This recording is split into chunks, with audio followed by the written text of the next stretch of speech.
గురువా, మీరిద్దరు ఇలా శివపార్వతులా నాట్యం చేస్తుంటే అర్రే ఆహా, మీరు ఇలా జీవితాంతం ఉండిపోతే ఎంత బాగుంటుంది అనిపిస్తుంది మాధవా.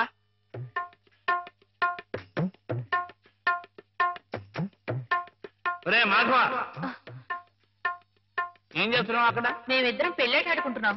పిల్లాడు ఆడుకుంటున్నారా? నరిత కొట్టు వేదవా. నీ ఎంత వచ్చాయండి, మా ఎంత వచ్చాయండి. ఇంకోసారి ఇలాంటి ఆలోచన వచ్చిందంటే తాడు వెళ్తేస్తాను, జాగ్రత్త. ఏమా మావాడి పెళ్ళం ఆయన శ్రీపతి, నువ్వు వెళ్ళి ఆడుకోపో. నన్ను తిట్టారే? ఈ ఆట ఆడదాం రమ్మని హేమే పిలిచింది. ఏమా హేమకేమా అన్నా ఉంటే చందాలు కొడతాయి, జాగ్రత్త. బాలేరుని హేమని పేరు పెట్టి పిలుస్తావు. అమ్మాయి గారు అని అను. అను అమ్మాయి గారని. అమ్మాయి గారు, అమ్మాయి గారు. మాధవ, హేమమ్మ విషయంలో నా కోరిక సబబుగా లేదా? మనకు అర్హత లేదురా. అసలు అలాంటి ఆలోచన తప్పు.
ఓ ఆడపిల్ల వేళకాని వేళలా స్నానం చేసిందంటే తినకూడని మాట ఏదైనా చెవిని పడి ఉండాలి, లేదా పడకూడని కోరిక ఏదైనా మనసును పడి ఉండాలి.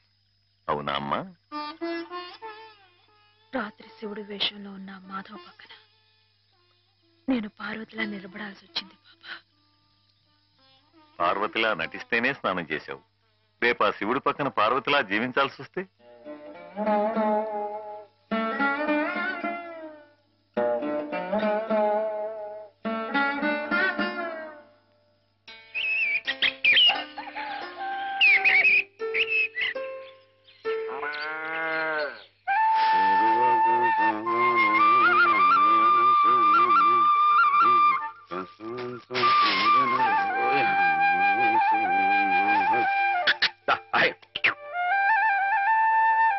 హేమా, పెద్ద ముత్తైదువులు ఆ చీరేమిటి, పాల కోసం ఆ బిందె ఏమైంది నీకు ఇవాళ? ఏం కాలా, నేను వెళ్ళి నీళ్లు తీసుకొస్తాను, నువ్వు వెళ్ళి పాలు తీసుకురా. రోజు నువ్వు వెళ్ళి పాలు తీసుకొచ్చేదానివి, ఇవాళ కొత్తగా ఏం మార్పు వచ్చింది? నిన్నటి ఆదివారం వెళ్ళిపోయి వాళ్ళ సోమవారం వచ్చింది, అదే మార్పు. పెద్ద మాటలు. నేనెప్పుడో నీళ్లు తీసుకొచ్చేసాను, నువ్వు వెళ్ళి పాలు తీసుకురా. టైంకి సరిగ్గా కాఫీ అందకపోతే ఒక్క నిమిషంలో సోమవారాన్ని మంగళవారం చేసేస్తాడు నాన్న. నువ్వు వెళ్ళు.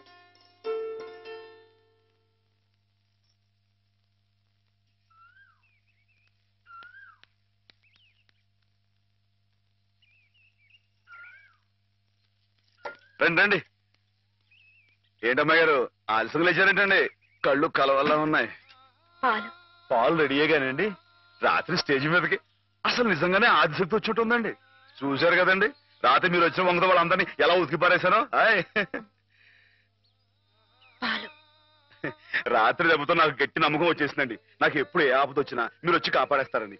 నువ్వు జాగ్రత్తగా ఉంటే నీకు ఆపదలు ఎందుకు వస్తాయి అసలు? ఎదుటివాడిని చదవగలిగే లౌక్యం నీకు రావాలని రోజు దేవుడికి దండం పెట్టుకుంటున్నాను. నిజమా అమ్మాయి గారు? రోజు నా గురించి మీరు దేవుడికి దండం పెట్టుకుంటారా?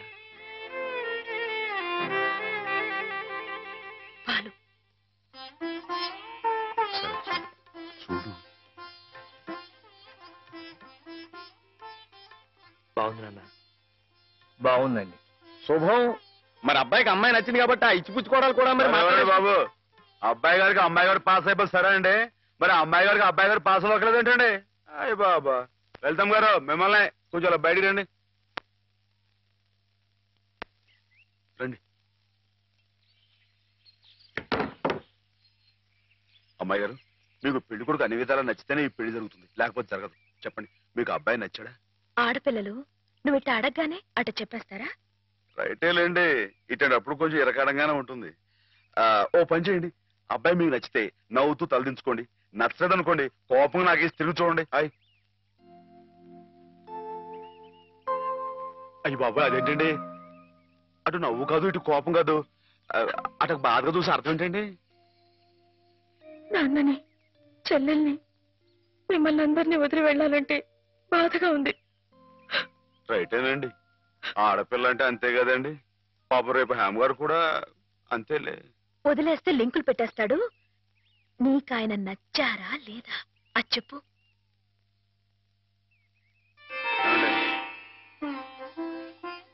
పాస్ అయిపోయినట్టే.